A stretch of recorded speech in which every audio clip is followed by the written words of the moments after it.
Desde el Teatro del Centro de Conferencias en Salt Lake City, Utah, esta es la sesión del sacerdocio de la Conferencia General Anual número 191 de la Iglesia de Jesucristo de los Santos de los Últimos Días.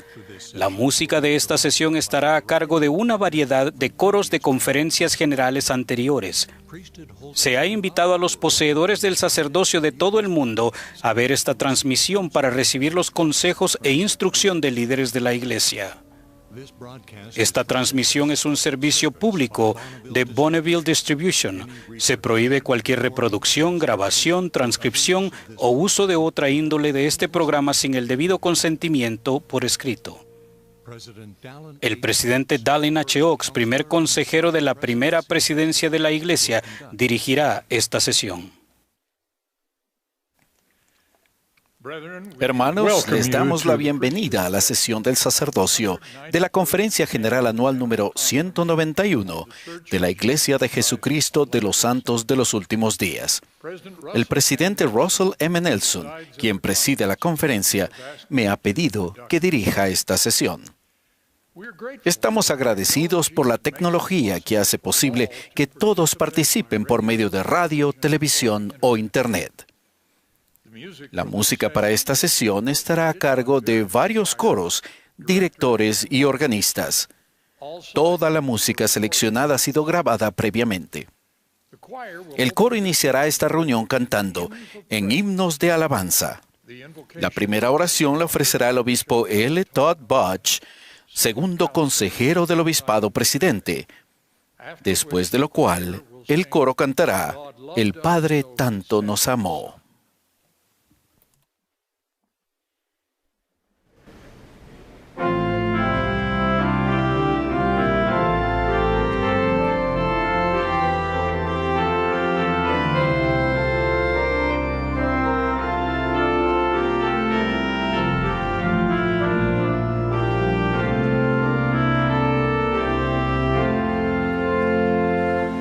In hymns of praise your voice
Our beloved Heavenly Nuestro Father, amado Padre Celestial, we humbly express our gratitude humildemente agradecemos y expresamos for this great global gathering of esta reunión global que tenemos. We are grateful Estamos for the agradecidos restoration por la of thy restauración de tu santo for how it sacerdocio blesses men y cómo bendice esto a tus hijos.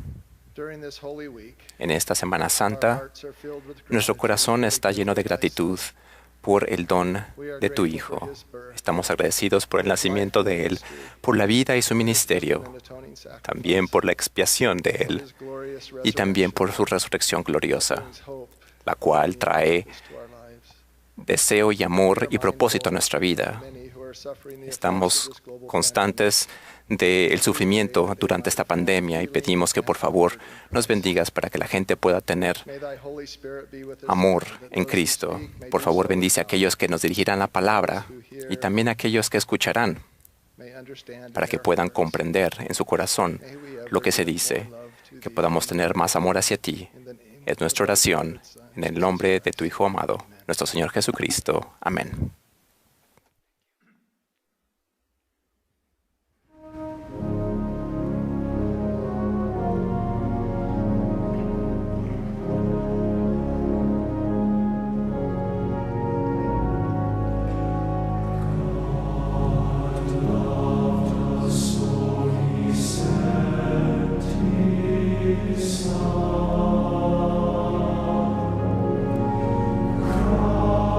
Christ,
Ahora tendremos el privilegio de escuchar al elder Quentin L. Cook del Quórum de los 12 Apóstoles.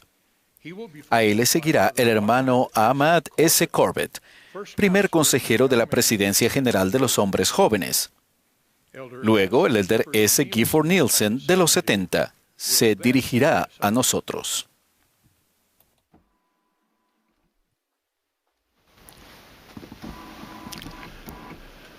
Mis queridos hermanos del sacerdocio, una de las estrofas más memorables de un himno muy querido pregunta: ¿fallará en la defensa de Sión la juventud? Mi sentida y rotunda afirmación en respuesta a esa pregunta es no.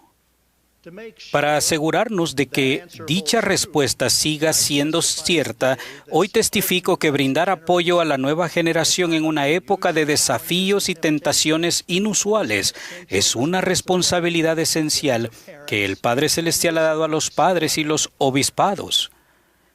Permítanme ilustrar la importancia del obispado mediante una experiencia personal.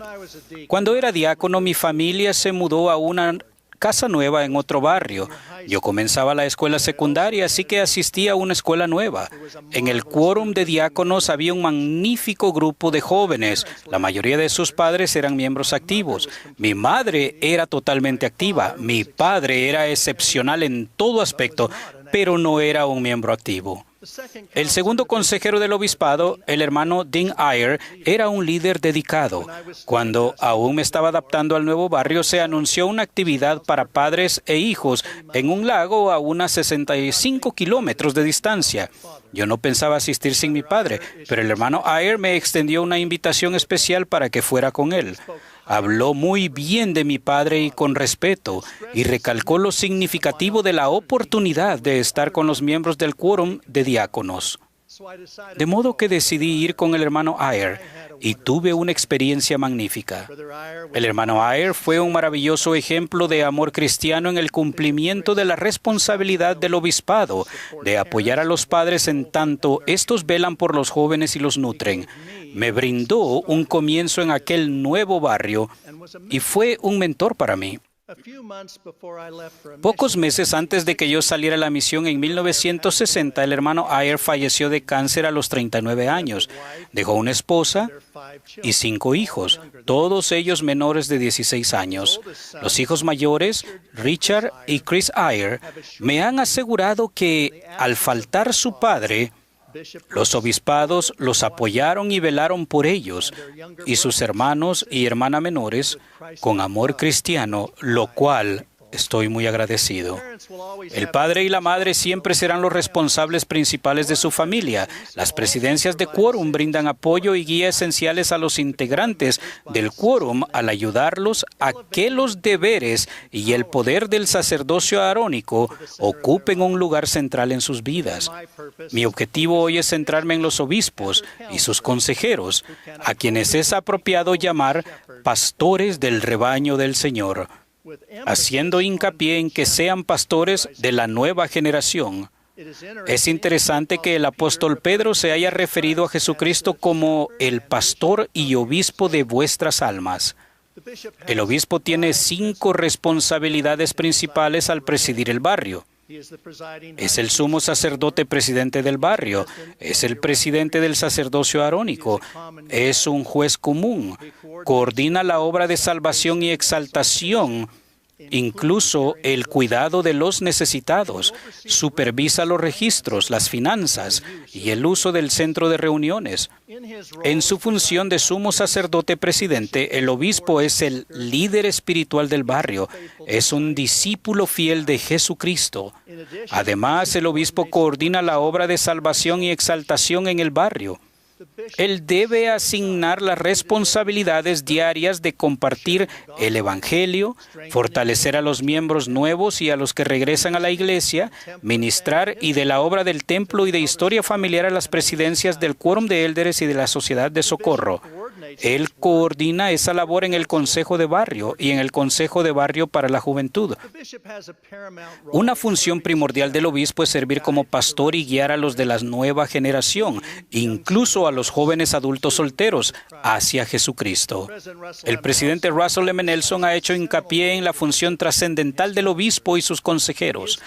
Ha enseñado que su primera y fundamental responsabilidad es la de cuidar de los hombres y mujeres jóvenes del barrio. El obispado apoya a los padres en el cuidado y la crianza de los niños y jóvenes del barrio. El obispo y la presidenta de las mujeres jóvenes deliberan en consejo, se esfuerzan para ayudar a los jóvenes a que vivan las normas para la fortaleza de la juventud, cumplan los requisitos para recibir las ordenanzas y hagan y guarden convenios sagrados. Quizás se pregunten, ¿por qué se indica al obispado que pase tanto tiempo con los jóvenes? El Señor ha organizado su iglesia a fin de lograr ciertas prioridades cruciales.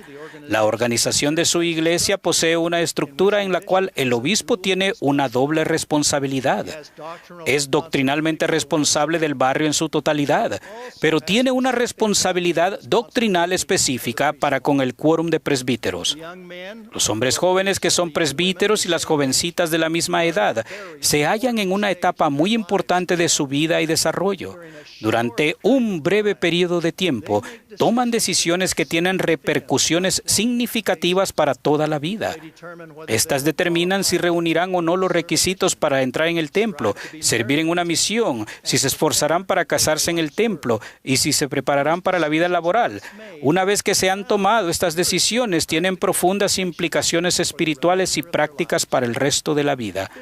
Obispos, sepan que el invertir poco tiempo con un joven presbítero, con una jovencita o con un joven adulto puede ayudarles a entender el poder que tienen a su alcance mediante la expiación de Jesucristo. Puede brindarles una perspectiva que ejercerá una profunda influencia en su vida entera. Uno de los mejores ejemplos que he visto de obispos que han contribuido a brindar esa clase de perspectiva a sus jóvenes fue el obispo Moa Maje. Se le llamó para que fuera el primer obispo del barrio San Francisco de habla tongana. Era inmigrante de Babau, Tonga, y su barrio se encontraba cerca del aeropuerto de San Francisco, California, donde trabajaba. El barrio tenía una gran cantidad de jóvenes, mayormente a familias que hacía poco habían emigrado a los Estados Unidos. El obispo Maje no solo les enseñaba mediante la palabra y el ejemplo cómo ser rectos discípulos de Jesucristo, sino que también los ayudaba a visualizar lo que podían llegar a ser y los ayudaba a prepararse para el templo, la misión, la formación académica y el empleo. Prestó servicio durante casi 8 años y lo que soñaba y deseaba para los jóvenes se hizo realidad. Casi el 90% de los hombres jóvenes de los quórums del sacerdocio arónico sirvieron en misiones. 15 hombres y mujeres jóvenes fueron los primeros miembros de sus familias en asistir a la universidad. El obispo se reunió con el director de la escuela secundaria, que no era de nuestra religión, y entablaron una amistad y colaboraron para ayudar a cada joven a lograr metas y superar dificultades. El director me dijo que el obispo Maje lo ayudaba a trabajar con los inmigrantes de todas las religiones que tuvieran problemas. Los jóvenes sabían que el obispo los amaba. Lamentablemente, el obispo Maje falleció mientras servía como obispo. Jamás olvidaré su conmovedor e inspirador funeral. Había una enorme cantidad de personas. El coro estaba compuesto por más de 35 miembros fieles y jóvenes que habían servido en misiones o que asistían a la universidad y que habían sido jóvenes mientras el obispo servía como tal. Cierto orador expresó el gran agradecimiento que sentían los jóvenes y los adultos solteros del barrio. Le rindió homenaje al obispo Maje por la perspectiva que les había transmitido a fin de que se prepararan para la vida y el servicio recto. Pero lo más importante era que el obispo Maje los había ayudado a edificar la fe en el Señor Jesucristo como el cimiento de su vida. Ahora bien, obispos, donde quiera que sirvan, ustedes pueden comunicar esa clase de perspectiva y edificar la fe en Jesucristo en las entrevistas y en otras interacciones. Pueden extenderles potentes invitaciones para que cambien la conducta, prepararlos para la vida e inspirarlos a permanecer en la senda de los convenios. Además, pueden ayudar a algunos jóvenes que tengan conflictos con sus padres por cosas que sean poco importantes. En una etapa en que los jóvenes parecen tener los mayores conflictos con los padres, la persona que preside su quórum y ante quien ellos responden eclesiásticamente es la persona a la que sus padres acuden para la recomendación para el templo. Eso pone al obispo en una posición única de dar consejo tanto a los jóvenes como a sus padres cuando la contención haya creado divisiones. Los obispos pueden ayudar a ambas partes a ver las cosas desde una perspectiva eterna y a resolver problemas de mayor o menor importancia. Recomendamos que a los obispos no se les asignen familias para ministrar, a fin de que puedan centrar su tiempo y energía en ministrar a los jóvenes y a las familias de estos en ese tipo de situaciones. Sé de un obispo que fue capaz de resolver un caso de contención extrema entre un hijo y sus padres y brindar armonía al hogar y un mayor compromiso hacia el Evangelio. Dicho obispo ayudó a los padres a entender que esforzarse por ser discípulos de Jesucristo era más importante que el modo y el momento exactos en que se realizaban las tareas del hogar. A fin de pasar más tiempo con los jóvenes, donde quiera que se hallen, incluso en eventos o actividades escolares, se ha aconsejado a los obispados que deleguen las reuniones y el tiempo dedicado a aconsejar a los adultos que sea apropiado delegar. Aunque los obispos pueden aconsejar sobre asuntos graves y urgentes, recomendamos que la orientación continua en cuestiones crónicas y menos urgentes, que no incluyan evaluar la dignidad, se asigne a los miembros del quórum de los élderes o de la sociedad de socorro, por lo general a las presidencias o a los hermanos y hermanas ministrantes. El Espíritu guiará a los líderes para que seleccionen a los miembros correctos para emprender esa labor de orientación. Quienes reciban dicha asignación tienen derecho a recibir revelación. Tales personas deben guardar siempre estricta confidencialidad. Los líderes prudentes siempre se han sacrificado por la nueva generación. Es aquí donde los miembros del obispado dedican la mayor de su tiempo de servicio a la Iglesia. Ahora deseo decir algunas cosas a los jóvenes y luego a nuestros obispos. Muchos de ustedes, jóvenes preciados, quizás no tengan una visión clara de quiénes son y quiénes pueden llegar a ser. Sin embargo, están a pocos pasos de tomar las decisiones más importantes que tomarán en la vida. Por favor, consulten tanto a sus padres como al obispo sobre las decisiones importantes que tienen por delante. Permitan que el obispo sea su amigo y consejero. Sabemos que tienen pruebas y tentaciones que les llegan por todas partes. Todos tenemos que arrepentirnos diariamente, tal como el presidente Nelson ha enseñado. Por favor, hablen con el obispo sobre cualquier asunto en el que un juez común pueda ayudarles a poner sus vidas en orden con el Señor, en preparación para la gran obra que Él tiene para ustedes en esta última dispensación. Tal como el presidente Nelson los ha invitado, háganse merecedores de ser parte del batallón de jóvenes del Señor. Ahora, algunas palabras para ustedes, preciados obispos. En nombre de los líderes y miembros de la Iglesia, les expresamos nuestra profunda gratitud. Al considerar los ajustes que se les ha solicitado hacer en los últimos años, sepan, queridos obispos, cuánto los amamos y valoramos. Su contribución al reino es casi imposible de describir. La Iglesia tiene 30.900 obispos y presidentes de rama que prestan servicio en todo el mundo. Honramos a cada uno de ustedes. Algunas palabras y los llamamientos sagrados que describen están impregnados de un significado casi espiritual y trascendente. El llamamiento de obispo ocupa un lugar prominente entre tales palabras. Servir al Señor en esa posición es extraordinario en muchos sentidos. El llamamiento, sostenimiento y apartamiento de los obispos es una experiencia inolvidable. Para mí, se halla entre el reducido número de acontecimientos sublimes debido al gran abanico y profundidad de sentimientos que evoca. Bien cabe incluirlo en una jerarquía de acontecimientos como el matrimonio y la paternidad, los cuales no pueden describirse en pocas palabras. Obispos, los sostenemos.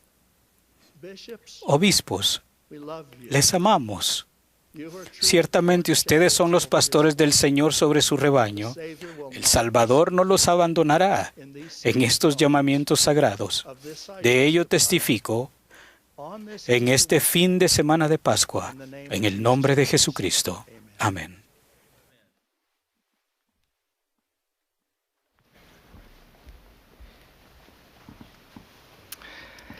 Almost 3 years ago, President Hace Russell M. casi 3 Nelson años, invited el presidente Russell M. Nelson invitó a todos los jóvenes de la Iglesia de Jesucristo de los Santos de los Últimos Días a alistarse en el batallón de jóvenes del Señor para ayudar a recoger a Israel a ambos lados del velo.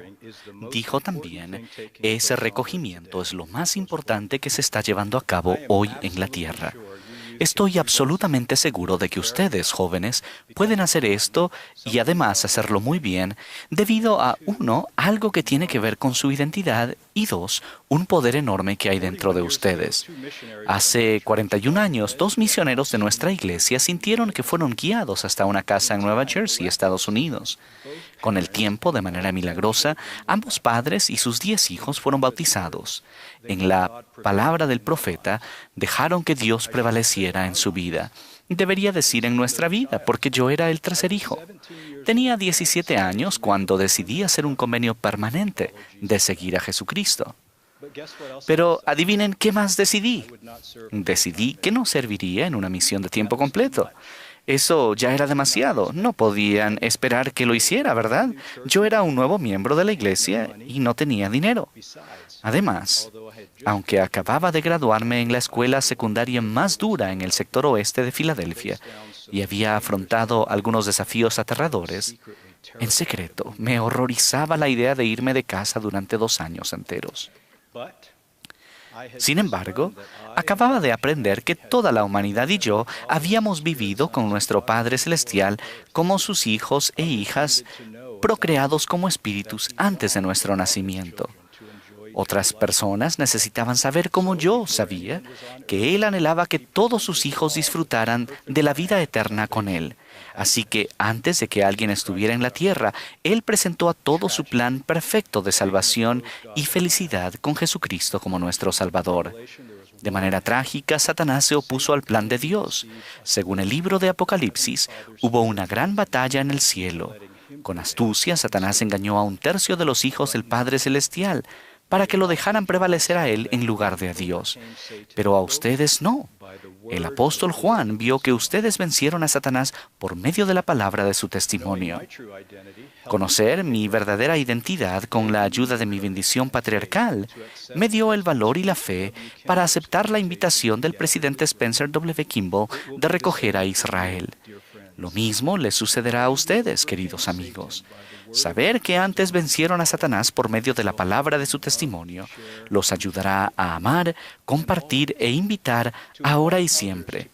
Invitar a los demás a venir y ver, venir y ayudar y venir y pertenecer, ya que esa misma guerra por las almas de los hijos de Dios sigue en la actualidad.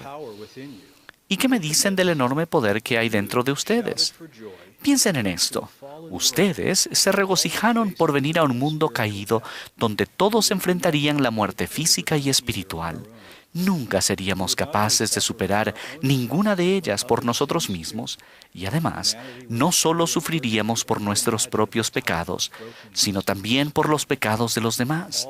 La humanidad experimentaría prácticamente todo tipo imaginable de ruptura y desilusión, todo ello sumado a un velo de olvido sobre nuestra mente y al peor enemigo del mundo que continuaría atacándonos y tentándonos. Toda esperanza de volver resucitados y limpios a la santa presencia de Dios dependía enteramente de que un ser cumpliera su promesa. ¿Qué les dio la fuerza a ustedes para seguir adelante? El presidente Henry B. Eyring enseñó: se requirió fe en Jesucristo para sostener el plan de felicidad y el lugar que Jesucristo ocuparía en el plan cuando sabían tan poco sobre las dificultades que afrontarían en la mortalidad.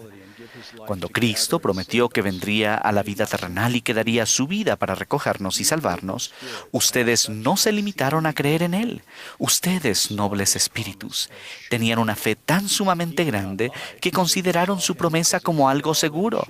Él no podía mentir, así que lo vieron como si ya hubiera derramado su sangre por ustedes mucho antes de que Él naciera. En las palabras simbólicas de Juan, ustedes vencieron a Satanás por medio de la sangre del Cordero. El presidente Dallin H. Oaks enseñó que en ese mundo ustedes vieron el fin desde el principio. Supongamos que un día, antes de ir a la escuela, uno de sus padres les promete de verdad que podrán comer su comida favorita cuando regresen a casa. Ustedes están entusiasmados y mientras están en la escuela se imaginan comiendo esa comida e incluso ya la saborean. Como es natural, comparten las buenas noticias con los demás. Las ganas de volver a casa los ponen tan contentos que las pruebas y los desafíos de la escuela les parecen ligeros.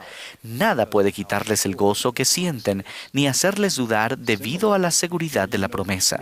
Del mismo modo, antes de que ustedes, nobles espíritus, nacieran, aprendieron a ver las promesas de Cristo con esa seguridad y probaron su salvación.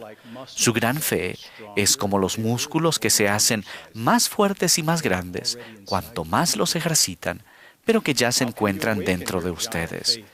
¿Cómo pueden despertar su gigantesca fe en Cristo y utilizarla para recoger a Israel ahora y triunfar otra vez sobre Satanás? Aprendiendo de nuevo a mirar hacia adelante y ver con esa misma certeza la promesa del Señor de recogernos y salvarnos hoy en día. Él utiliza principalmente el Libro de Mormón y a sus profetas para enseñarnos cómo hacerlo.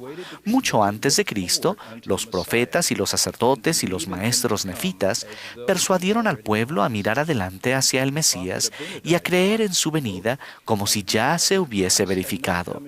El profeta Abinadí enseñó: ahora bien, si Cristo no hubiese venido al mundo, hablando de cosas futuras como si ya hubiesen acontecido, no habría habido redención.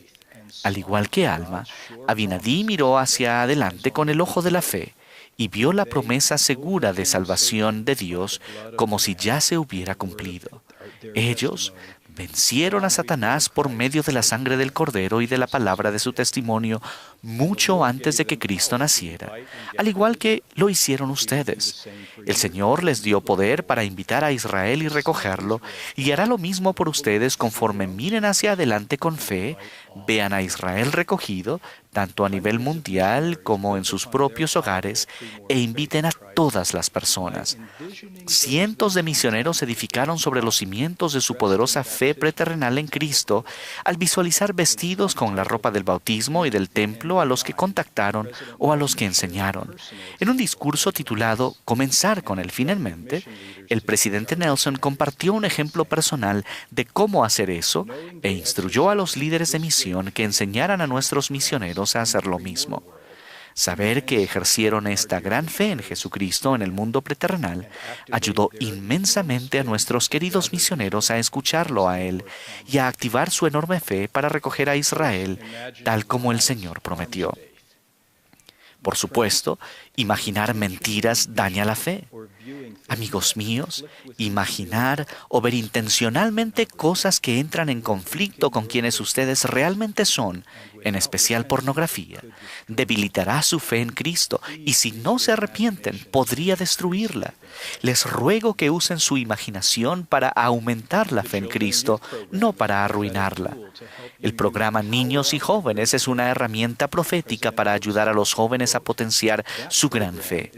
El presidente Oaks enseñó: este programa está diseñado para ayudarlos a ser más como nuestro Salvador en 4 áreas: espiritual, social, física e intelectual. A medida que ustedes, jóvenes, lideren al vivir el Evangelio, cuidar de los demás, invitar a todos a recibir el Evangelio, unir a las familias por la eternidad y organizar actividades divertidas, la gran fe en Cristo que tenían en la vida preterrenal resurgirá y les dará el poder para efectuar su obra en esta vida. Asimismo, las metas personales, en especial las metas a corto plazo, los ayudan a reavivar su poderosa fe. Cuando fijan una buena meta, ustedes están mirando hacia adelante, como lo hicieron antes, y ven lo que su Padre Celestial desea que ustedes u otros lleguen a ser. El elder Quentin L. Cook enseñó: nunca subestimen la importancia de la planificación, el establecimiento de metas e invitar a los demás, todo ello con el ojo de fe. La decisión es de ustedes. El Señor dijo sobre ustedes: el poder de elegir está en ellos.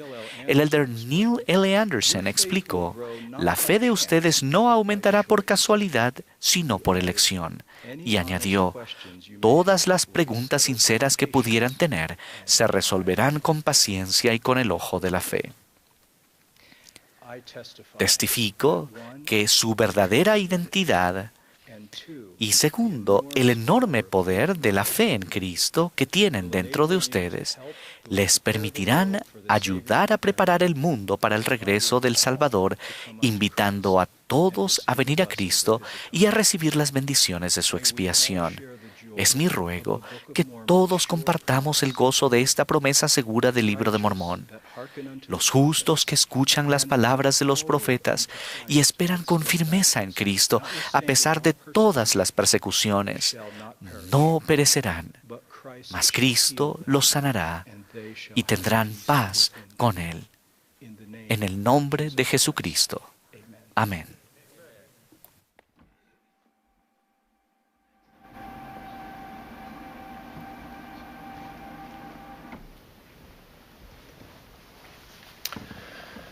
En 1978 me hallaba en el campo de un estadio de fútbol americano con 65,000 aficionados. Delante de mí había varios oponentes de gran tamaño que parecía querer arrancarme la cabeza. Era mi primer partido como mariscal en la Liga Nacional de Fútbol Americano y jugábamos contra los campeones del Supertazón. Dudaba de que fuera bueno para estar en el campo de juego.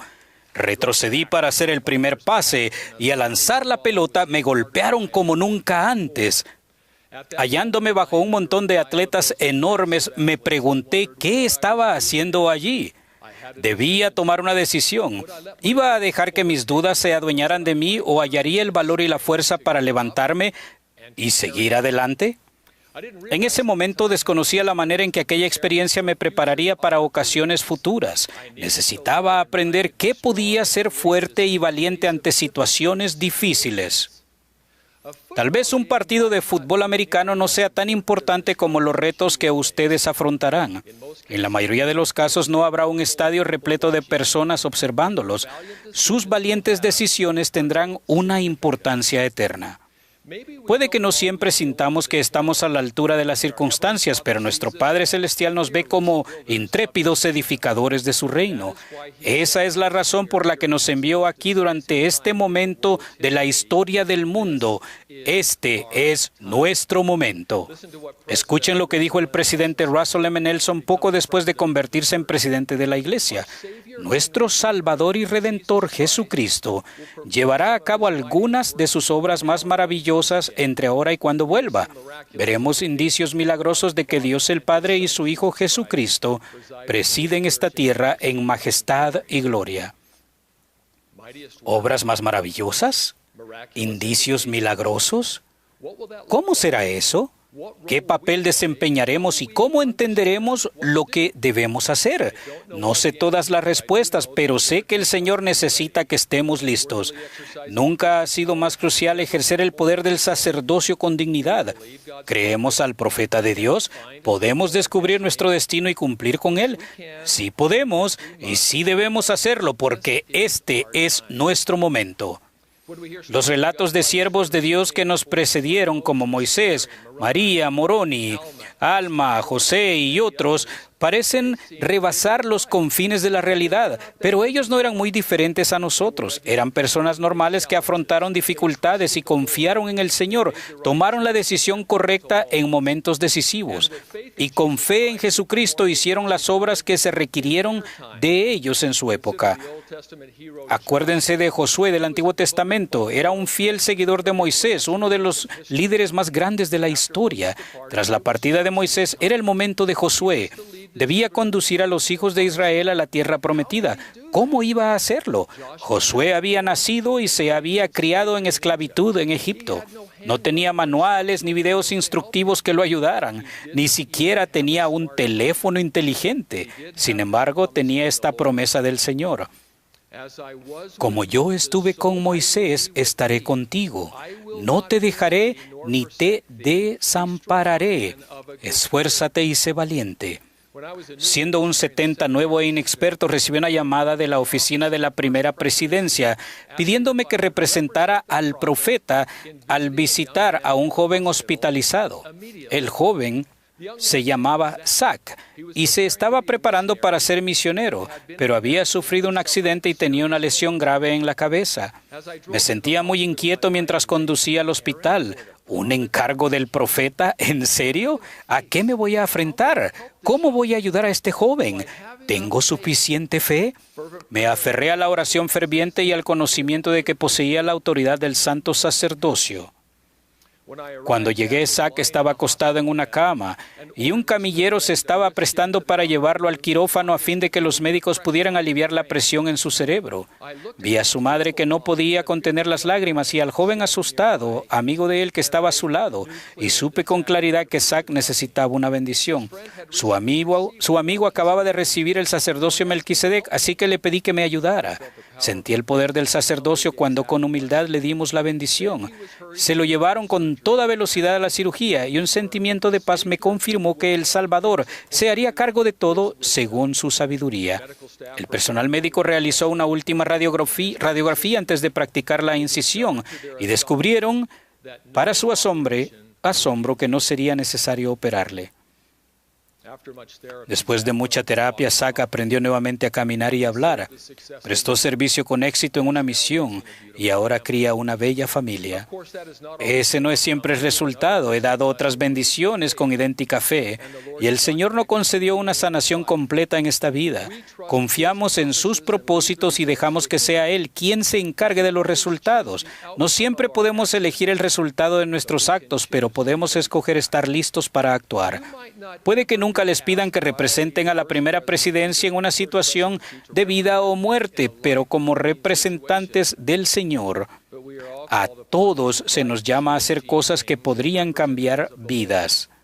Él no nos abandonará. Este es nuestro momento. Pedro se hallaba en una embarcación en el mar cuando vio a Jesús caminando sobre el agua. Quería estar con él y éste le dijo, ven. Pedro abandonó la seguridad de la embarcación y comenzó a caminar hacia El Salvador.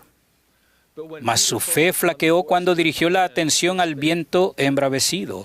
Tuvo miedo y comenzando a hundirse dio voces diciendo, Señor, sálvame. Y al momento Jesús, extendiendo la mano, le sujetó. Cuando el viento sopla en nuestra vida, ¿a dónde dirigimos la atención? Recuerden que siempre hay una fuente fiable de fortaleza y valor. Los brazos de Jesús se extienden hacia nosotros tal como hicieron con Pedro. Si acudimos a Él, nos rescatará con amor. Somos suyos. Él dijo, no temas, porque yo te he redimido. Te puse nombre, mío eres tú.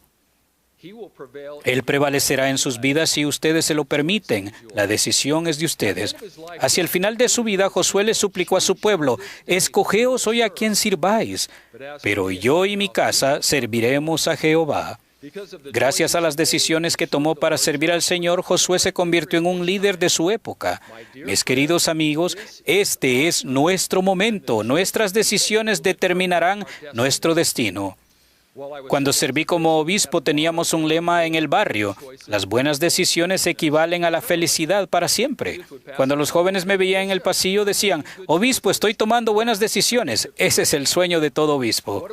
¿A qué nos referimos con buenas decisiones? Una vez alguien le preguntó a Jesús: Maestro, ¿cuál es el gran mandamiento en la ley? A lo que él respondió: amarás al Señor tu Dios con todo tu corazón y con toda tu alma y con toda tu mente. Este es el primero y grande mandamiento. Y el segundo es semejante a este: amarás a tu prójimo como a ti mismo. No sé ustedes, pero cuando yo leo estos dos grandes mandamientos, detecto un tercer mandamiento implícito: amarse a uno mismo. ¿Alguna vez han considerado que amarse a ustedes mismos fuera un mandamiento? ¿Realmente podemos amar a Dios y a sus hijos si no nos amamos a nosotros mismos? Hace poco, un líder aconsejó a un hombre que estaba intentando superar años de decisiones destructivas y que se sentía avergonzado y dudaba de que fuera merecedor del amor de nadie. Su líder le dijo: el Señor lo conoce, lo ama y está complacido con usted y con los valientes pasos que está dando.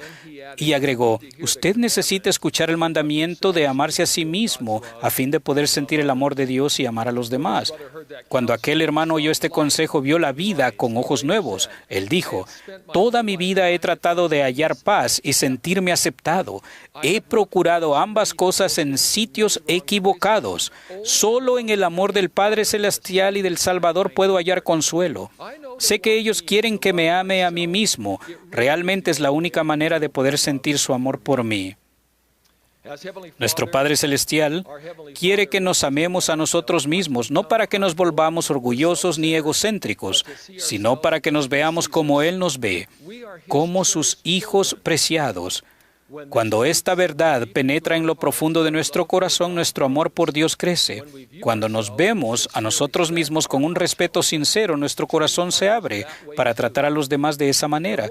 Cuanto más reconocemos nuestro valor divino, mejor entendemos esta verdad divina, que Dios nos ha enviado aquí, ahora, a esta época trascendental de la historia, para que hagamos el mayor bien posible con los talentos y dones que tenemos. Nuestro momento es ahora. José Smith enseñó que cada profeta de cada época ha mirado adelante con gloriosa expectativa hacia el día en que ahora vivimos. Ha cantado, escrito y profetizado acerca de esta, nuestra época. Somos el pueblo favorecido que Dios ha elegido para llevar a cabo la gloria de los últimos días. Cuando afronten retos cotidianos, recuerden estas palabras del Elder Holland. Es mucho lo que descansa sobre nuestros hombros, pero será una experiencia gloriosa y llena de éxito. La victoria en esta última contienda ya ha sido declarada. La victoria ya está en los registros, las Escrituras. Extiendo la invitación de que oremos para reconocer y aceptar nuestras funciones individuales al prepararnos para el glorioso día en que el Salvador vuelva. El Señor nos ama más de lo que podemos comprender y Él contestará nuestras oraciones. Ya sea que estemos en un campo de fútbol americano, en la habitación de un hospital o en otro lugar, podemos ser una parte importante de estos acontecimientos, porque este es nuestro momento.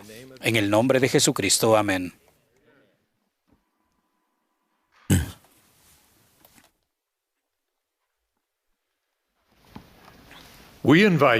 Los invitamos, donde sea que se encuentren, a que se unan al coro para cantar La Luz de la Verdad. Después del himno, tendremos el privilegio de escuchar al presidente Henry B. Eyring, segundo consejero de la primera presidencia. Después tendré yo el privilegio de dirigirme a ustedes.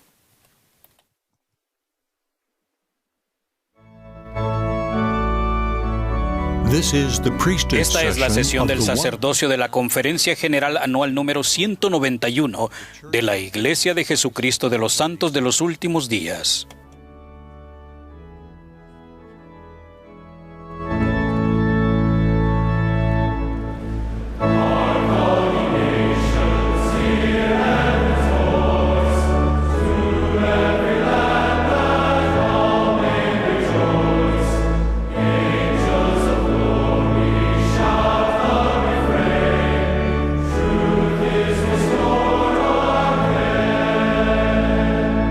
Oh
Mis queridos hermanos y siervos en el sacerdocio de Dios, es un honor dirigirme a ustedes esta tarde.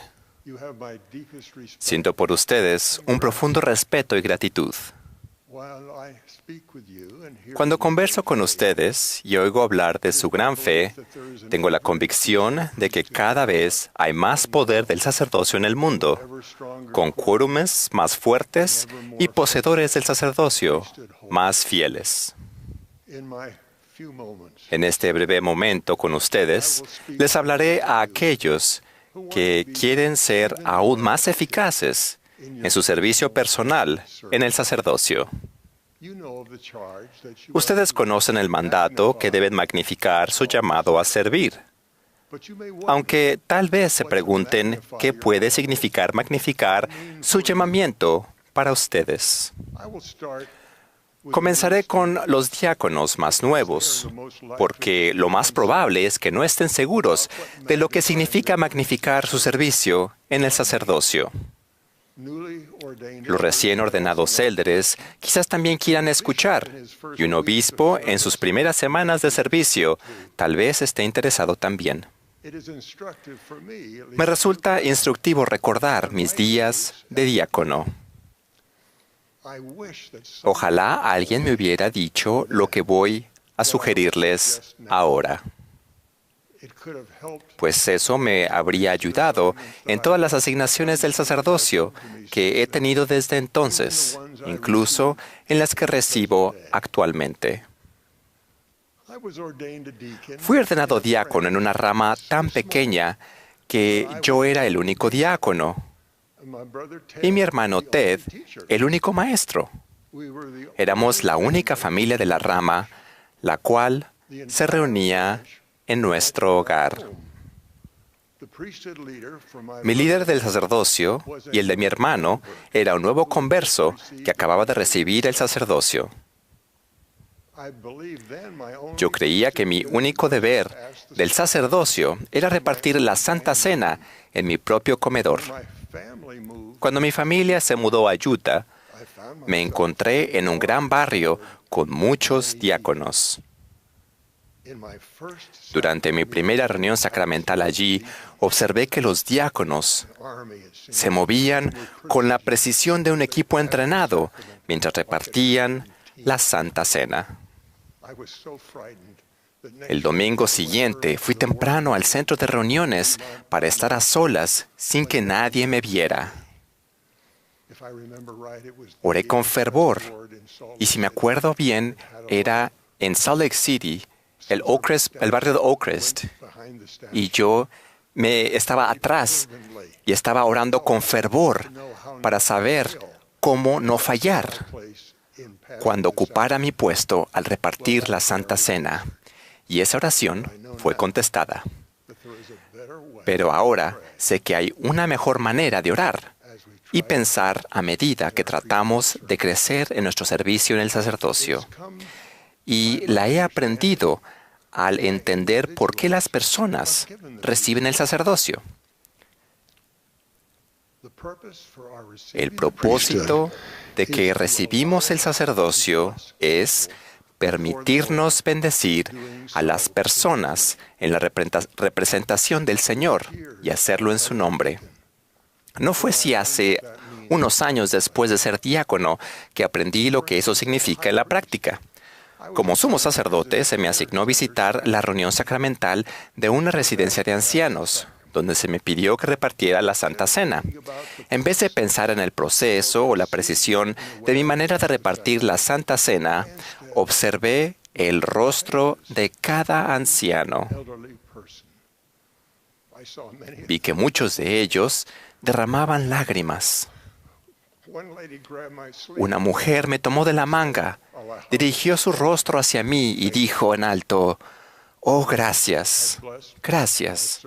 El Señor había bendecido mi servicio efectuado en su nombre. Aquel día había orado para que se produjese ese milagro en vez de orar por lo que bien que podría hacer mi parte. Oré para que las personas sintieran el amor del Señor a través de mi servicio amoroso. He aprendido que esta es la clave para prestar servicio y bendecir a los demás en su nombre. Oí una experiencia reciente que me recordó ese amor. Cuando se suspendieron todas las reuniones de la iglesia por causa de la pandemia del COVID-19, un hermano ministrante aceptó una asignación del presidente de su quórum de élderes para bendecir y administrar la Santa Cena a una hermana a la que él ministra. Cuando la llamó para ofrecerse a llevarle la Santa Cena, ella aceptó con renuencia. Preocupada por hacerle salir al hermano de su casa en un momento tan peligroso y creyendo además que las cosas pronto volverían a la normalidad.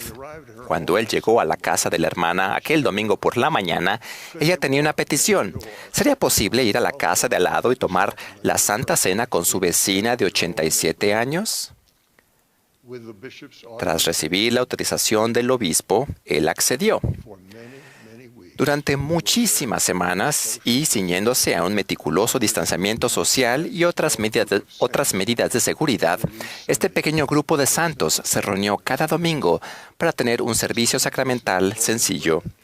Apenas eran unos pedazos de pan y unos vasitos de agua, pero se derramaron muchas lágrimas por la bondad de un Dios amoroso. Con el tiempo, el hermano ministrante, su familia y la hermana a la que ministra pudieron volver a la capilla, aunque por preocupación la viuda de 87 años tuvo que permanecer en casa. Hasta el día de hoy, el hermano ministrante, ahora recuerden que su asignación era para con su vecina y no para con la hermana anciana, sigue yendo apaciblemente hasta el hogar de la anciana cada domingo, con sus escrituras y un pedacito de pan en la mano, para administrar el sacramento de la Cena del Señor. Su servicio en el sacerdocio, al igual que el mío aquel día en la residencia de ancianos, es fruto del amor. De hecho, recientemente este hermano ministrante le preguntó a su obispo si había otras personas en su barrio a las que pudiera atender. Su deseo de magnificar su servicio en el sacerdocio ha aumentado al prestar servicio en el nombre del Señor de una manera que casi solo él conocía. No sé si el hermano ministrante ha orado como hice yo, para que aquellos a los que sirve conozcan el amor del Señor, pero gracias a que su servicio ha sido en el nombre del Señor, el resultado es el mismo. El mismo resultado maravilloso se obtiene cuando oro por ello antes de darle una bendición del sacerdocio a alguien enfermo o necesitado. Sucedió en cierta ocasión en un hospital cuando unos médicos impacientes me instaron a que me apresurara a dar una bendición del sacerdocio.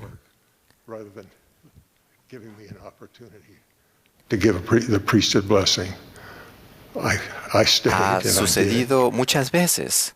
Al darle una bendición a esa pequeña niña a quien yo bendije, a la cual los doctores pensaron que ella iba a morir, pero ella vivió. Cuán agradecido estoy en este momento de ese día, de que no dejé que mis sentimientos me abrumaran, sino pude sentir lo que el Señor deseaba. Y la bendije para que ella pueda ser sanada. Y lo fue. Y lo sucedió muchas veces al darle una bendición a alguien que aparentemente estaba a punto de morir, con sus familiares alrededor de la cama, esperando que la bendición lo sanase. Aun si apenas tengo un momento, oro para saber qué bendición tiene reservada el Señor, que yo pueda dar en su nombre. Pido saber cómo desea bendecir Él a esa persona y no lo que yo quiero ni lo que quieran las personas a mi alrededor. Con mi experiencia, aun cuando la bendición no es lo que los demás desean para sí mismos o para su ser querido, el Espíritu toca sus corazones para que sientan aceptación y consuelo en lugar de decepción. La misma inspiración la reciben los patriarcas cuando ayunan y oran en busca de guía para dar la bendición que el Señor quiere para una persona. Reitero que he oído dar bendiciones que me han sorprendido a mí y a la persona que la recibió. Claramente la bendición era del Señor. tanto las advertencias que contiene como las promesas que se compartieron en su nombre. La oración y el ayuno del patriarca fueron recompensados por el Señor. Cuando era obispo y realizaba entrevistas de dignidad, aprendí a orar para que el Señor me permitiera percibir lo que Él quería para la persona y evitar que mi propio criterio nublara la inspiración que Él fuera a brindar. Es algo que resulta difícil cuando el Señor, con amor, desea bendecir a alguien mediante la corrección. Es preciso esforzarse para distinguir entre lo que quiere el Señor y lo que uno y la otra persona quieren. Creo que podemos magnificar nuestro servicio en el sacerdocio a lo largo de la vida y tal vez incluso más allá. Dependerá de nuestra diligencia para tratar de conocer la voluntad del Señor y de nuestro esfuerzo para oír su voz a fin de que sepamos mejor lo que Él quiere para la persona a la que estamos sirviendo por Él. Esa magnificación vendrá en pequeños pasos. Quizás llegue lentamente, pero llegará.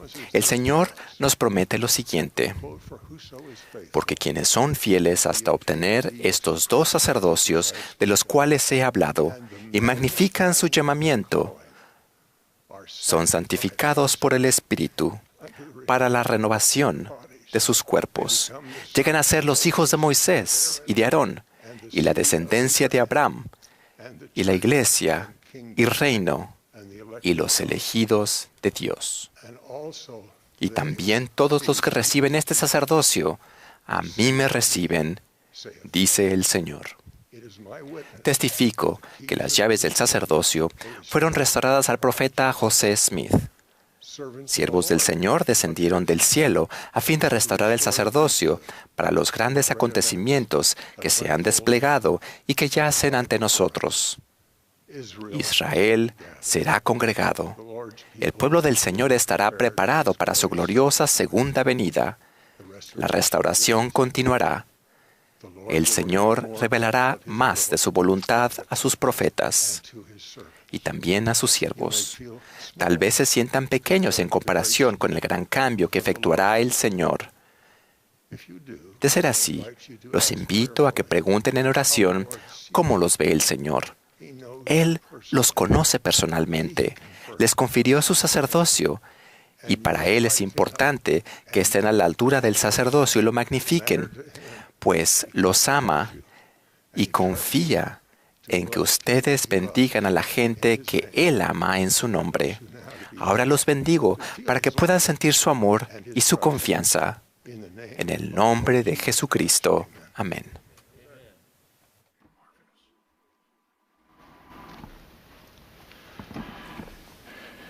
En una reunión del sábado de una conferencia de estaca, conocí a una mujer que me dijo que sus amigos le habían pedido que regresara a la iglesia después de estar alejada muchos años, pero a ella no se le ocurría ningún motivo por el cual debía hacerlo. Para animarla le dije: si considera todas las cosas que el Salvador ha hecho por usted, hay muchas razones para volver a adorarle y servirle. Me sorprendió su respuesta. ¿Qué ha hecho el Señor por mí? ¿Qué ha hecho Jesucristo por cada uno de nosotros? Ha hecho todo lo que es esencial para nuestra travesía por la vida terrenal hacia el destino señalado en el plan de nuestro Padre Celestial. Hablaré de 4 de las características principales de ese plan. En cada una de ellas, su Hijo unigénito Jesucristo es la figura central. Lo que motiva todo esto es el amor de Dios que se derrama ampliamente en el corazón de los hijos de los hombres. Por lo tanto, es más deseable que todas las cosas. Justo antes del domingo de Pascua, es un buen momento para hablar primero de la resurrección de Jesucristo. La resurrección de los muertos es el reconfortante pilar personal de nuestra fe. Le da sentido a nuestra doctrina, motivación a nuestro comportamiento y esperanza a nuestro futuro.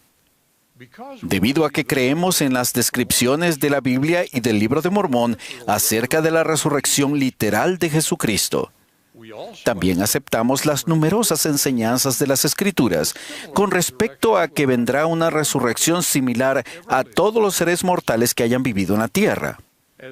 Jesús enseñó, porque yo vivo, vosotros también viviréis. Y su apóstol enseñó que los muertos serán resucitados incorruptibles, y esto mortal se vestirá de inmortalidad. Sin embargo, la resurrección nos brinda más que esta certeza de inmortalidad, pues cambia la forma en que vemos la vida mortal. La resurrección nos da la perspectiva y la fortaleza para sobrellevar los desafíos terrenales que afronta cada uno de nosotros y a los que amamos. Nos da una nueva manera de ver las deficiencias físicas, mentales o emocionales que tenemos al momento de nacer o que adquirimos durante la vida. Nos da la fortaleza de sobrellevar tristezas, fracasos y frustraciones.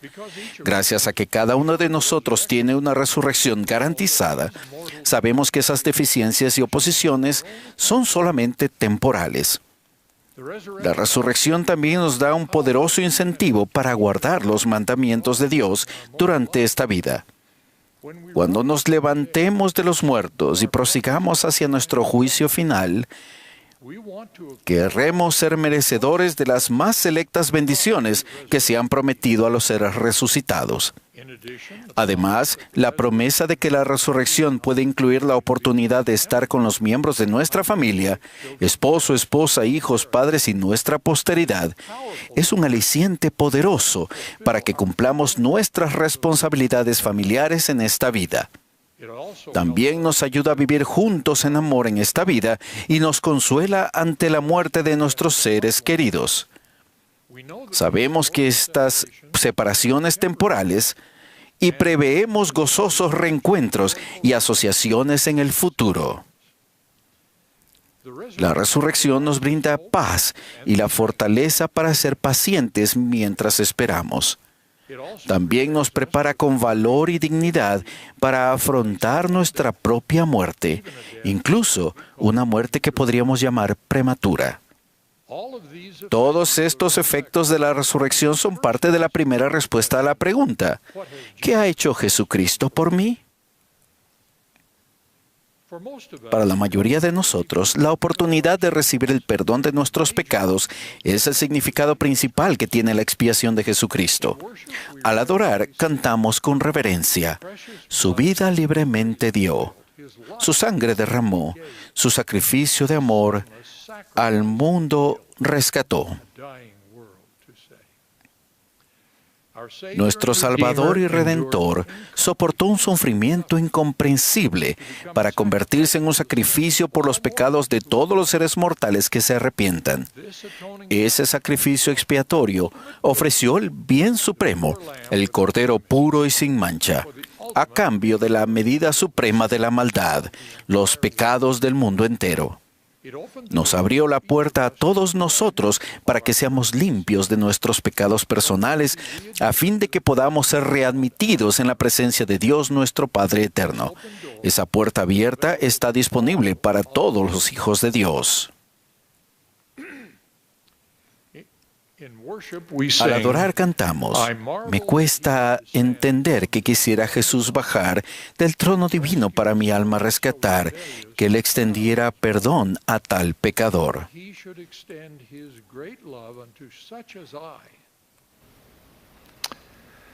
El magnífico e incomprensible efecto de la expiación de Jesucristo se basa en el amor de Dios por cada uno de nosotros, y afirma su declaración de que el valor de las almas de cada ser mortal es grande a la vista de Dios. En la Biblia, Jesucristo explicó eso en relación al amor de nuestro Padre Celestial.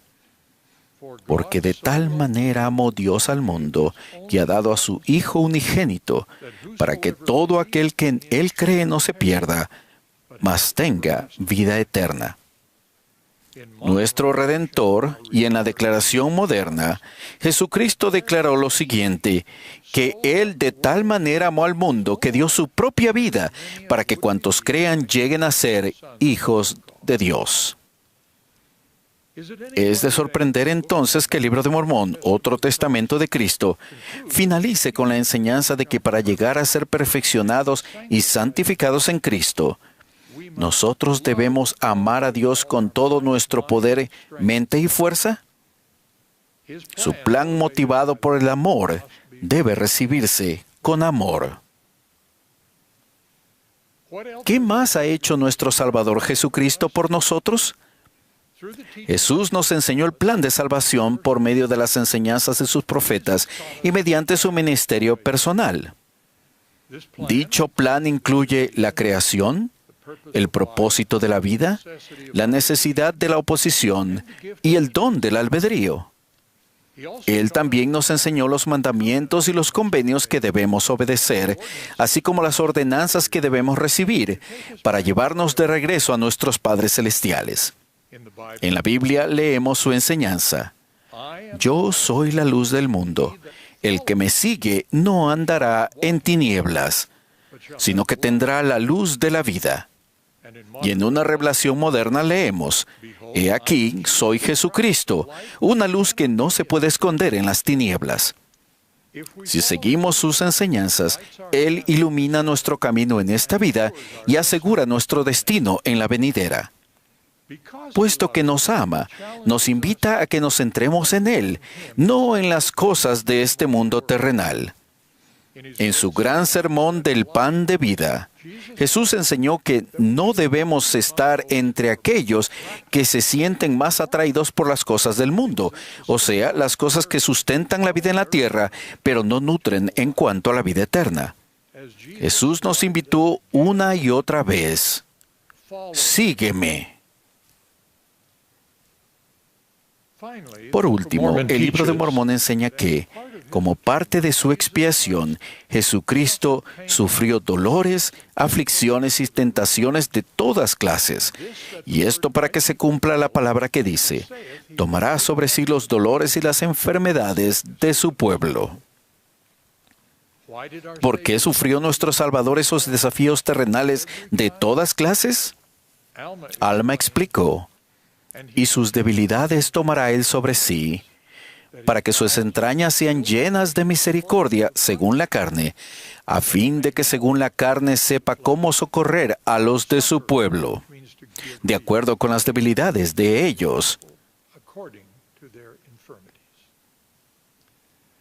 Nuestro Salvador siente y conoce nuestras tentaciones, nuestras dificultades, nuestras angustias y nuestro sufrimiento, porque los padeció todos por voluntad propia como parte de su expiación. Otros pasajes de las Escrituras afirman eso. En el Nuevo Testamento declara, por cuanto Él mismo padeció siendo tentado, es poderoso para socorrer a los que son tentados. Isaías enseña, no temas, porque yo estoy contigo. Te fortalezco, siempre te ayudaré. Todos los que padecen cualquier clase de debilidad terrenal deben recordar que nuestro Salvador también sufrió ese tipo de dolor y que, mediante su expiación, nos ofrece a cada uno de nosotros la fortaleza para sobrellevarlo. El profeta José Smith resumió todo esto en nuestro tercer artículo de fe. Creemos que, por la expiación de Cristo, todo el género humano puede salvarse mediante la obediencia a las leyes y ordenanzas del Evangelio. ¿Qué ha hecho Jesucristo por mí?, preguntó aquella hermana. Conforme al plan de nuestro Padre Celestial, Él hizo los cielos y la tierra, a fin de que cada uno de nosotros pudiera tener la experiencia mortal necesaria para procurar su destino divino. Como parte del plan del Padre, la resurrección de Jesucristo venció la muerte para asegurar la inmortalidad a cada uno de nosotros. El sacrificio expiatorio de Jesucristo nos da a todos la oportunidad de arrepentirnos de nuestros pecados y regresar limpios a nuestro hogar celestial. Sus mandamientos y convenios nos muestran el camino, y su sacerdocio nos da la autoridad para efectuar las ordenanzas que son esenciales para alcanzar ese destino. Y nuestro Salvador padeció por voluntad propia todos los dolores y debilidades terrenales, a fin de saber cómo socorrernos y fortalecernos en nuestras aflicciones. Jesucristo hizo todo esto porque ama a todos los hijos de Dios. El amor es la motivación de todo ello, y así fue desde el principio. Dios nos ha dicho en una nueva revelación moderna que Él creó al hombre, varón y hembra, según su propia imagen, y les dio mandamientos de que lo amaran y lo sirvieran a Él. Testifico de todo esto y ruego que todos recordemos lo que nuestro Salvador ha hecho por cada uno de nosotros y que lo amemos y lo sirvamos. En el nombre de Jesucristo. Amén.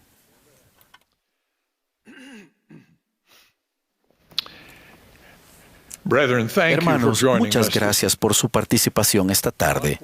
Asimismo, expresamos agradecimiento a los varios coros por la música inspiradora que nos han proporcionado y reconocemos a todos aquellos que han ayudado de alguna forma en la preparación de esta reunión. El último discursante de esta sesión será el presidente Russell M. Nelson. Luego de sus palabras, el coro concluirá esta reunión cantando Juventud de Israel. La última oración la ofrecerá el elder Legrand R. Curtis, de los 70.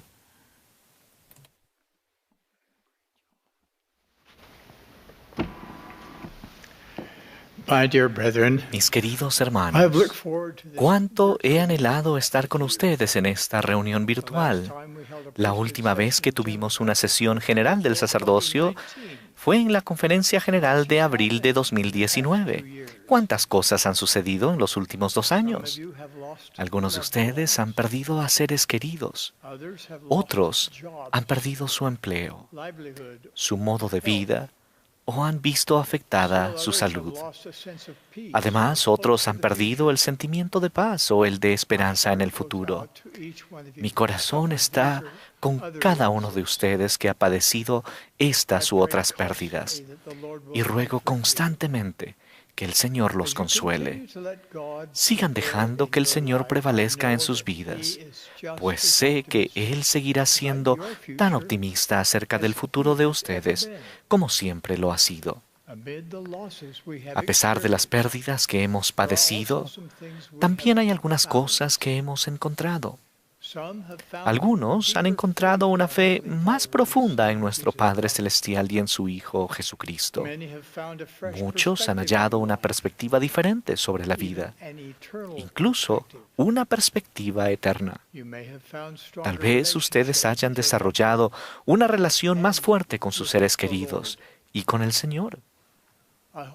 Y espero que hayan encontrado una capacidad mayor de escucharlo y de recibir revelación personal. Con frecuencia, las pruebas difíciles nos brindan una oportunidad de crecer que no tendríamos de ninguna otra manera. Piensen en los últimos 2 años. ¿Cuánto han crecido? ¿Qué han aprendido? Tal vez su deseo inicial sería poder volver al 2019 y quedarse allí. Sin embargo, si observan su vida con espíritu de oración, creo que verán las muchas maneras en las que el Señor los ha estado guiando a través de estos tiempos difíciles, ayudándolos a ser hombres más devotos y más convertidos, verdaderos hombres de Dios. Sé que el Señor tiene planes grandes y maravillosos para nosotros, individual y colectivamente. Con compasión y paciencia, Él nos dice, sois niños pequeños, y todavía no habéis entendido cuán grandes bendiciones el Padre ha preparado para vosotros. Y no podéis sobrellevar ahora todas las cosas. No obstante, sed de buen ánimo, porque yo os guiaré. Mis queridos hermanos, testifico que ciertamente Él ha estado y está guiándonos todo el tiempo que procuramos escucharlo.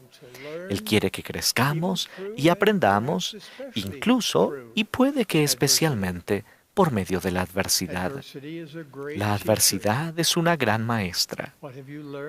¿Qué aprendieron ustedes en los últimos 2 años que siempre querrán recordar? La respuesta de cada uno será particular, pero permítanme sugerir 4 lecciones que espero que todos hayamos aprendido y que jamás olvidemos. Lección 1. El hogar es el centro de la fe y la adoración.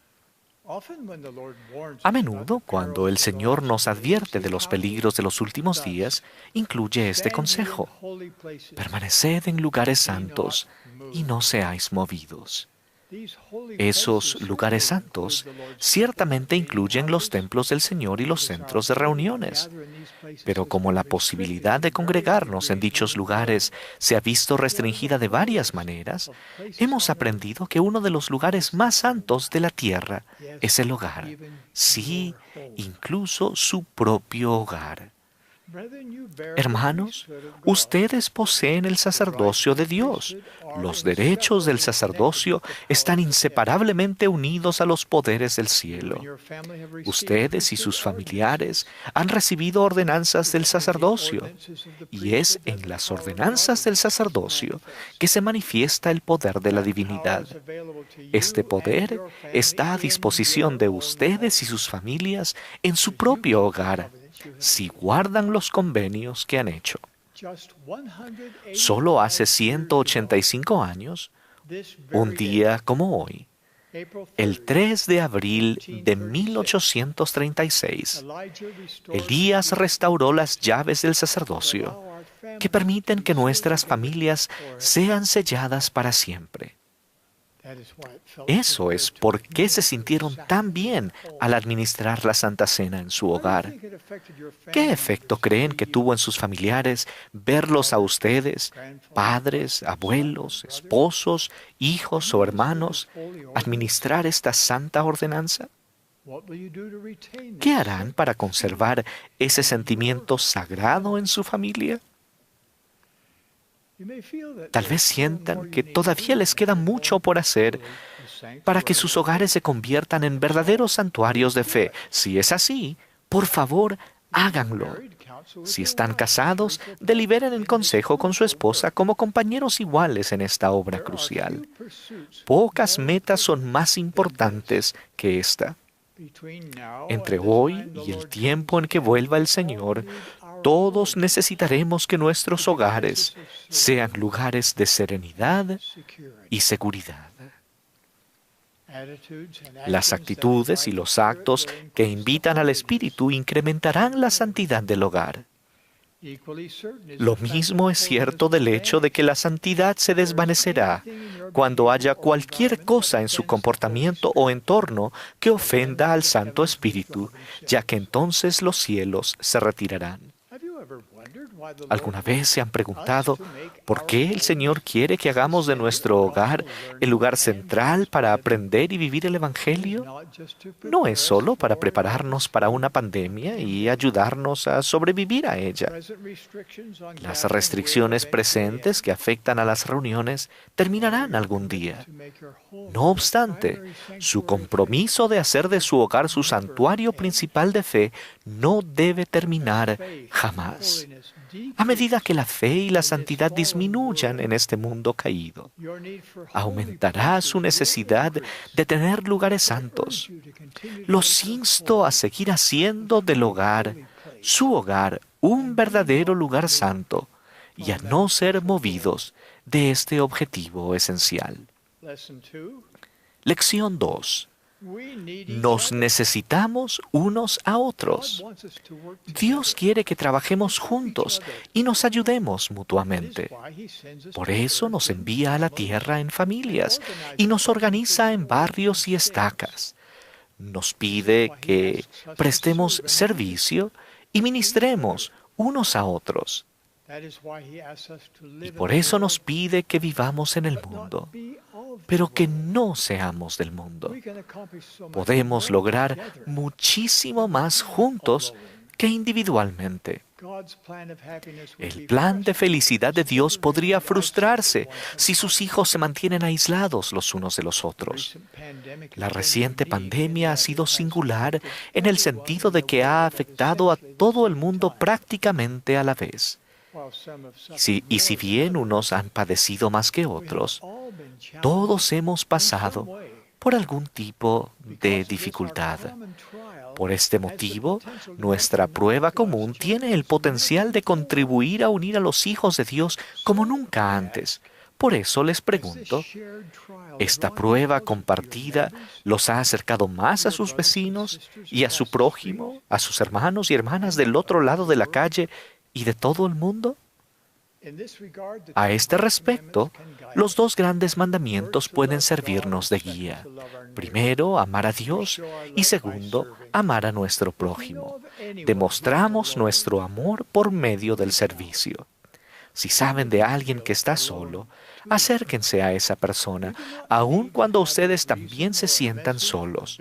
No es preciso tener un motivo, un mensaje ni un asunto que tratar. Basta con que digan hola y muestren su amor. La tecnología puede ayudarles. Con pandemias o sin ellas, cada preciado hijo de Dios necesita saber que no está solo. Lección 3. Su quórum del sacerdocio está para hacer más que solo reuniones. Las reuniones dominicales de quórum se cancelaron por un tiempo durante la pandemia y ahora algunos quórums pueden reunirse de manera virtual. Sin embargo, la obra que el Señor ha encomendado a los quórums del sacerdocio nunca tuvo como objetivo estar limitada a las reuniones. Las reuniones son solo una pequeña parte de lo que significa y lo que puede ser un quórum. Mis hermanos del sacerdocio arónico y de los quórum de élderes, amplíen la visión de por qué tenemos quórums. ¿Cómo desea el Señor que ustedes utilicen el quórum para llevar a efecto su obra hoy mismo? Procuren revelación del Señor, sean humildes, pidan, escuchen. Si han sido llamados como líderes, deliberen en consejo como presidencia y con los miembros del quórum. Cualquiera que sea su oficio en el sacerdocio o su llamamiento, dejen que Dios prevalezca en su compromiso como miembro de su quórum y en el servicio que presten. Vivan con gozo la rectitud que producirán al estar anhelosamente consagrados a una causa buena. Los quórums se hallan en una posición única para acelerar el recogimiento de Israel a ambos lados del velo. Lección 4. Se escucha mejor a Jesucristo cuando estamos tranquilos. Vivimos en una época profetizada desde hace mucho tiempo en que todas las cosas estarán en conmoción y de cierto desfallecerá el corazón de los hombres, porque el temor vendrá sobre todo pueblo. Esto era así antes de la pandemia y seguirá siéndolo después de ella. Seguirá aumentando la conmoción en el mundo. Por el contrario, la voz del Señor no es una voz de un gran ruido tumultuoso, sino que es una voz apacible, de perfecta suavidad, cual susurro, y penetra hasta el alma misma. Para poder escuchar la voz apacible, deben estar también tranquilos. La pandemia ha cancelado de forma provisional las actividades con las que llenaríamos normalmente nuestra vida. Tal vez pronto podamos volver a escoger ocupar ese tiempo con el ruido y la conmoción del mundo. O podríamos usar nuestro tiempo para escuchar la voz del Señor susurrándonos su guía, consuelo y paz. Los momentos apacibles son momentos sagrados. Serán un tiempo que facilitará que recibamos revelación personal y que infundirá paz en nosotros. Sean disciplinados para pasar un tiempo a solas y con sus seres queridos. Abran el corazón a Dios en oración. Dediquen tiempo a compenetrarse en las Escrituras y a adorar en el templo. Mis queridos hermanos, hay muchísimas cosas que el Señor quiere que aprendamos de las experiencias que hemos tenido durante esta pandemia. Y yo solo he enumerado 4. Los invito a que hagan su propia lista, que la consideren con detenimiento y que la compartan con aquellos a los que aman. El futuro es brillante para el pueblo de Dios que observa sus convenios. El Señor llamará cada vez más a sus siervos que poseen dignamente el sacerdocio para bendecir, consolar y fortalecer al género humano y contribuir a preparar al mundo y a sus habitantes para su segunda venida. Nos conviene a cada uno de nosotros estar a la altura de la sagrada ordenación que hemos recibido. Podemos hacerlo. Testifico de ello. Y les expreso mi amor por cada uno de ustedes, mis amados hermanos. En el sagrado nombre de Jesucristo. Amén.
Nuestro amado Padre Celestial, Estamos sumamente agradecidos por las bendiciones que hemos tenido de participar en esta sesión de la conferencia.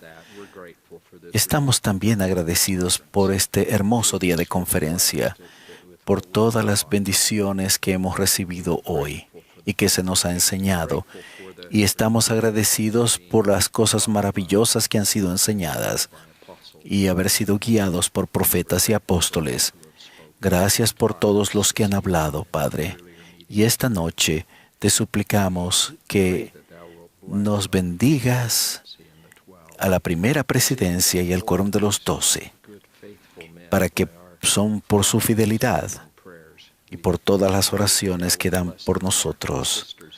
Es también por las maravillosas hermanas de la Iglesia y fortalecemos para que las bendigas y las fortalezcas. Oramos que, por favor, Padre, compartas con nosotros y fortalezcas nuestro sacerdocio. Y también para que podamos recordar en nuestras familias y a otros que son miembros solteros, porque somos una iglesia única. Y oramos, Padre, para que nos bendigas al prepararnos para la celebración de la Pascua el día de mañana. En el nombre de Jesucristo. Amén.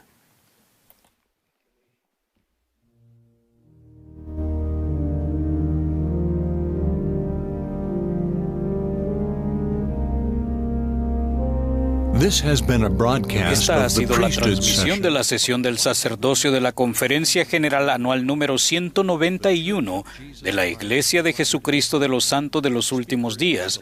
Los discursantes fueron seleccionados de entre las autoridades generales y oficiales generales de la Iglesia. La música de esta sesión estuvo a cargo de una variedad de coros de conferencias generales anteriores. Esta transmisión ha sido un servicio público de Bonneville Distribution. Se prohíbe cualquier reproducción, grabación, transcripción o uso de otra índole de este programa sin el debido consentimiento por escrito.